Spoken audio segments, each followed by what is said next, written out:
The Four Noble Truths for World Peace. Have you ever been in sorrow? Or in fact, nobody has. Welcome to See the Truth. 45 years before the beginning of the Buddhist era, on the night of the full moon of the sixth month, Buddha discovered the ultimate truth, never before revealed, that has greatly benefited humans and all beings. He was determined to help all beings find the exit from the suffering permanently, to stop the cycle of never-ending bodily pain, mental anguish, grief, mourning, and misery.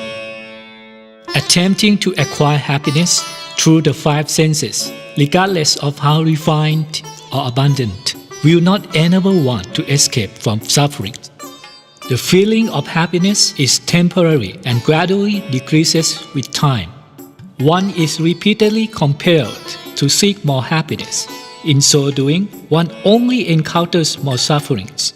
One is trapped by the desire to acquire temporary pleasures through sight, sound, smell, taste, and touch. As one continues to search for these pleasurable feelings, the unhappiness multiplies. Forcing the body and mind, or torturing oneself, are extreme measures that have proven to be futile.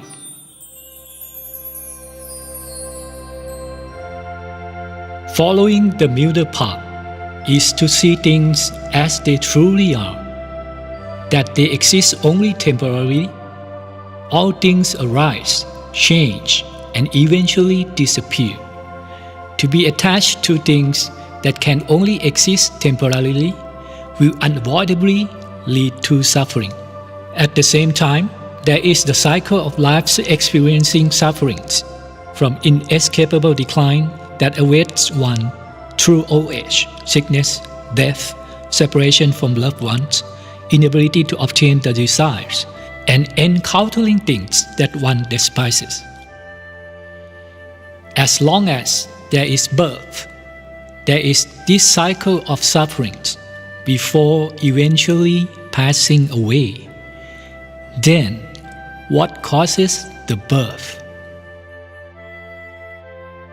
In his wisdom and virtues, Buddha meditated in search of the noble truths, which he finally discovered on the night of his enlightenment.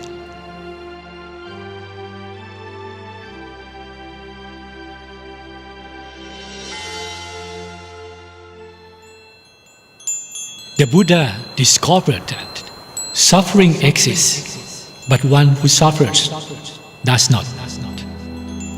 All sufferings arise from the wrongful beliefs that the body and mind are us or belong to us. In short, the clinging on five aggregates are sufferings. The clinging beliefs that the body, feelings, memories, thoughts, and consciousness are us or belong to us are the cause of sufferings. They are merely perceptions that evolved from the interaction of various cause factors. They are caused by those factors and do not truly belong to anyone. They exist only temporarily and will eventually disappear. These beliefs are: first, clinging to the excessive belief that one truly exists as a person with unique status, race, ancestry, role, and position. Second, clinging to the excessive belief that our views and opinions truly belong to us.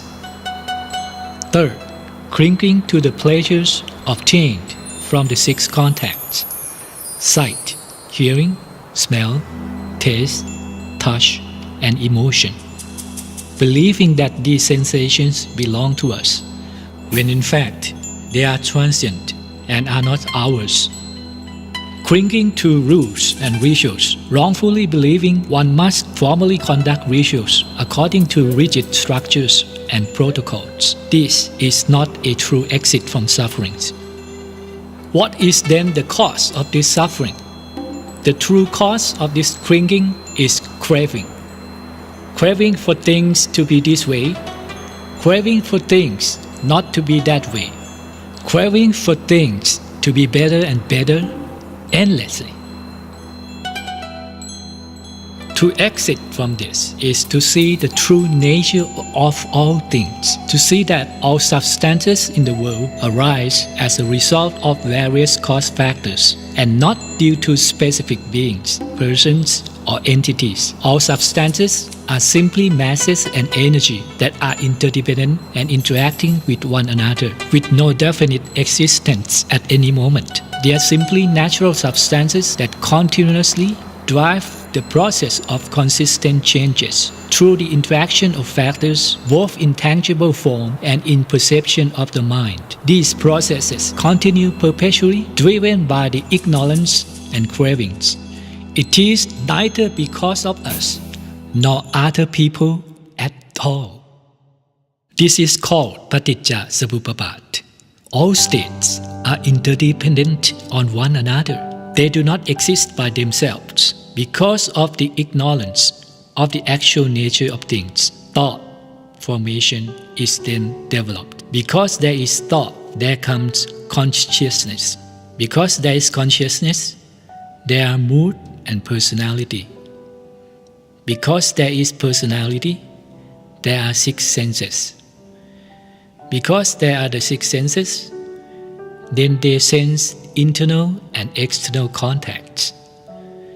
Because there are contacts, there are feelings of happiness, sadness, and neutrality. Because there are feelings, there are craving and aversion. Because there is craving, there is clinging to our wants. Because there is clinging, there is intention to perform actions. Because there is intention, there is birth. Because there is birth, there are decay and death. Thus arises this whole mass of sufferings, which continues to feed the ignorance endlessly. Because there is this cause, then there is an effect. When the cause ends, then the effect ends. All of these form a cycle that occurs in a never-ending chain. Things continuously arise and pass away at every single moment, including the moment of death. The way to exit from sufferings is to eliminate the cause through wisdom, to see things as they truly are. When seeing the true nature of things and realizing that they are not true entities, even happiness and suffering are not due to ourselves or others. These things are not worth clinging to. They exist only temporarily and will eventually pass away. The extreme likings, hatred, and desires will eventually disappear.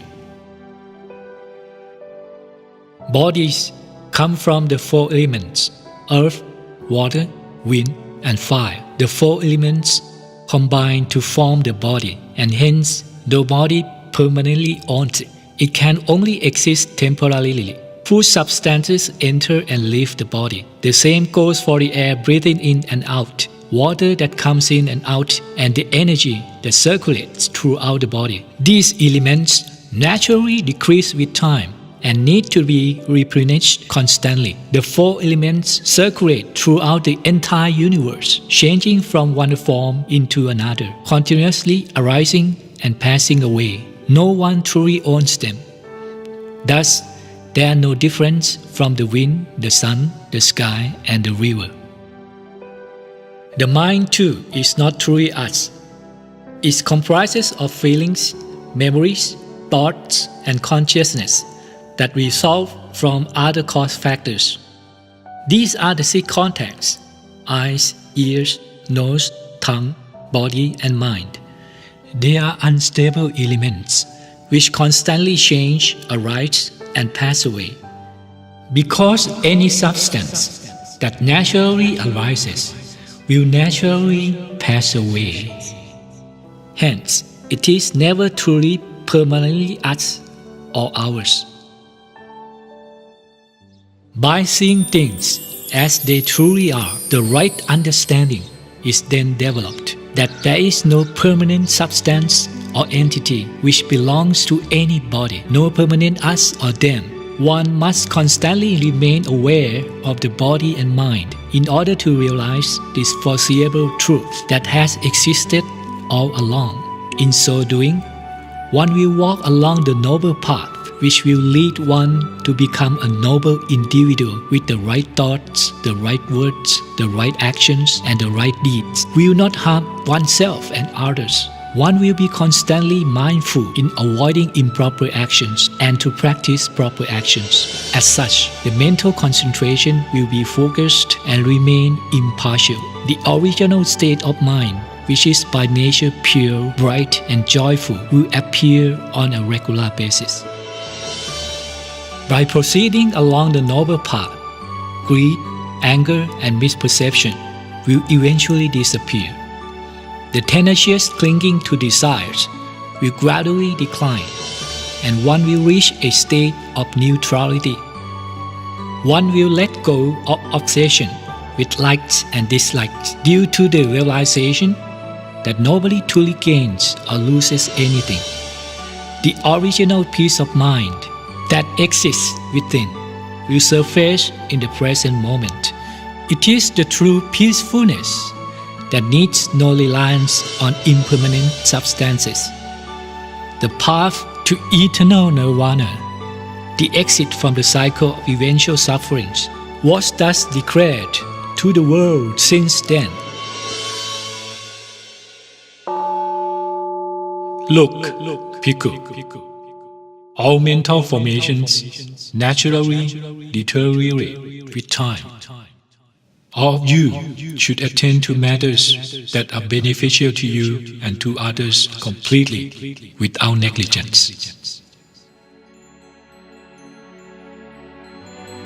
The detailed meaning of this statement is that all things in this world exist temporarily.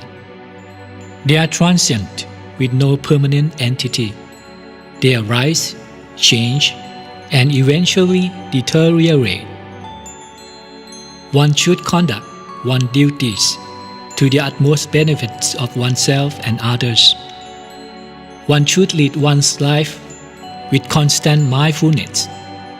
Be careful not to let oneself be obsessed with pleasures from the six senses of sight, hearing, smell, taste, touch, and feelings of one's mind. One should work constantly to avoid improper actions and to practice proper actions. Only in this way will one's mind be bright and clear, the mind of one who is enlightened. Peace starts from within and grows to be kindness expressed to all living things, so that all can live together harmoniously. By leading lives guided by the Four Noble Truths, which are the ultimate truths, namely, first, to have the knowledge of suffering; second, to cease the cause of suffering; third, to have a clear knowledge of the extinction of suffering; and fourth, to proceed along the path that will lead the complete extinction of suffering. May everyone see the truth and progress along the noble path of the Buddha. It is the path through his great perseverance ever that the Buddha has kindly given to mankind to see an end to all sufferings towards eternal peace for all.